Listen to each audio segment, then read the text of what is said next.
السلام علیکم ورحمۃ اللہ وبرکاتہ۔ آج انشاءاللہ تعالی میں آپ کے سامنے ایک اہم ہی گفتگو لے کر حاضر ہوا ہوں۔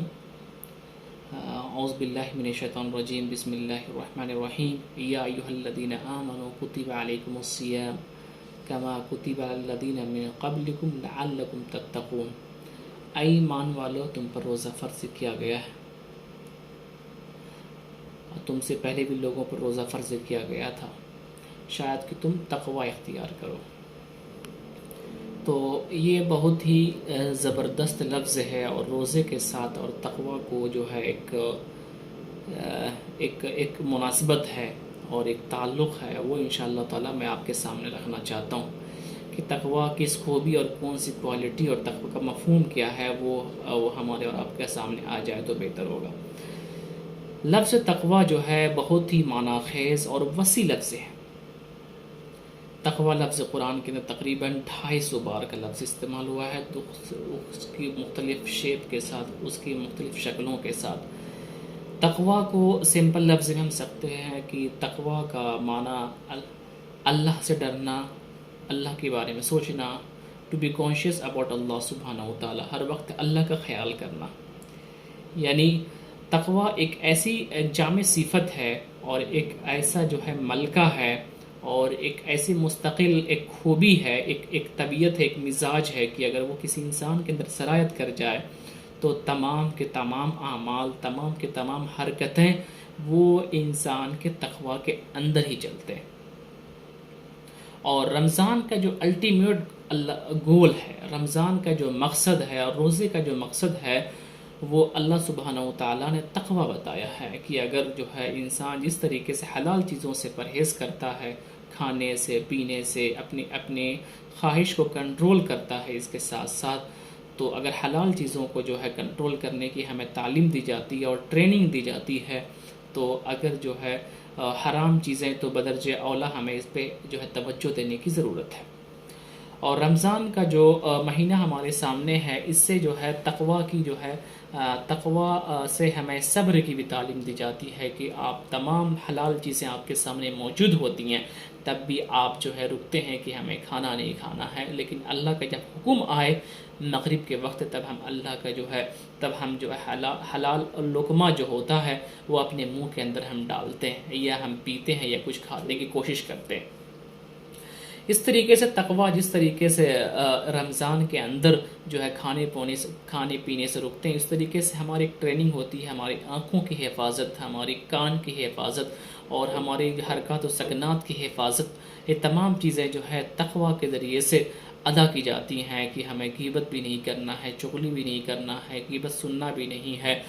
یا گانے بھی سننا نہیں ہے، یا حرام چیزوں کو اللہ نے جو حرام قرار دیا ہے اور ایسی چیزوں کو ہمیں دیکھنے سے اجتناب بھی کرنا ہے۔ ایک بہت ہی پیاری حدیث ہے جو حضرت ابو ہریرہ رضی اللہ عنہ سے پوچھا گیا کسی نے کہ تقوی کیا ہے، تو حضرت ابو ہریرہ نے کہا کہ کیا تم کبھی خاردار راستے سے کبھی گزرنا ہوا ہے، کبھی اس کے تم مسافر بنے ہو؟ تو اس سائل نے کہا کہ ہاں میں گزرا ہوں۔ تو اس نے کہا کہ انہوں نے کہا کہ کس طریقے سے تم گزرتے ہو خاردار راستے سے، خاردار وادی سے اور کانٹے دار جھاڑیوں کے بیچ سے؟ تو وہ بولے کہ اپنے دامن کو بچاؤ کر کے، اپنے آپ کو سنبھال کر کے، تاکہ وہ جو ہے دامن، اور تاکہ کپڑے میں کانٹے نہ چبھ جائے۔ تو انہوں نے کہا کہ یہی تقوی ہے، اور تقوی کا مفہوم یہی ہے جب ہم دنیا کے اندر زندگی گزارتے ہیں، اور جب جو ہے دنیا کے اندر جو ہے بہت سارے ہمارے اور آپ کے سامنے معصیت اور گناہوں کے کانٹے بچھے ہوئے ہیں، تو ان تمام کو بچتے ہوئے ہمیں اپنے منزل مقصود یعنی آخرت کی طرف متوجہ ہونا ہے۔ یہ تقوی ہے۔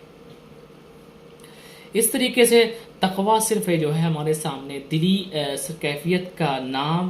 نہیں ہے، بلکہ اس کے ساتھ ساتھ اس کے اثرات بھی، دلی کیفیت کے اثرات کے ساتھ اس کے جو ظاہری چیزیں ہیں، اس کے جو خارجی علامات ہیں، وہ بھی ہمارے سامنے دکھتے ہیں۔ یعنی جب کسی انسان کے اندر تقوی جب آ جائے، سرایت کر جائے، تو وہ انسان کے وہ تقوی کی جو کیفیت ہوتی ہے، وہ جو صفت ہوتی ہے، وہ انسان کی ضمیر کی پہرے داری کرنے لگتی ہے، اور اس کے ساتھ ساتھ وہ تمام اعمال انسان کے جو ہے وہ تقوی کے زیر نگرانی چلنے لگتے ہیں. وہ انسان ایمان کی حلاوت کو اور اس کی چاشنی کو، اس کے مٹھاس کو محسوس کرنے لگتا ہے کہ اگر کسی انسان میں تقوی نہ ہو، اگر جو ہے وہ پورا رمضان وہ انسان گزار لے لیکن جو ہے تقوی کی نعمت سے محروم ہو گیا، تو اس کا مطلب یہ ہے کہ اس نے روزہ کا مقصد نہیں سمجھا، اور روزے کا جو اللہ انعام دینا چاہتا ہے اور روزے کا جو ریوارڈ دینا چاہتا ہے وہ چیز شاید ہم اس سے لینے سے محروم ہو گئے. تو اگر تقوی جس انسان کے دل میں نہیں ہوتا ہے تو وہ انسان کا دل ویران ہو جاتا ہے، پریشانی کی حالت میں رہتا ہے، اور جو ہے کانٹے دار جھاڑیاں اس کے جو ہے بنجر دلوں پہ اگنے لگتے ہیں. تو ہمارا سماج خاص طور سے ہم آپ کو جو ہے ایک خاص تبدیلی لانے کی ضرورت ہے اس رمضان کے تعلق سے. وہ تبدیلی یہ ہے کہ اپنے اندر تقوی کو لائیں، اپنے اندر جو ہے ایمان کی حلاوت کو محسوس کریں اور ایمان کی خوبی کو لائیں، اور اس کے ساتھ ساتھ اپنے کانوں کی، اپنی زبانوں کی، اپنی آنکھوں کی حفاظت کریں. تب انشاءاللہ تعالی جب ہم قیامت کے دن حاضر ہوں گے تو روز محشر ہمارا عید کا دن ہوگا. جزاکم اللہ خیر. السلام علیکم ورحمۃ اللہ وبرکاتہ.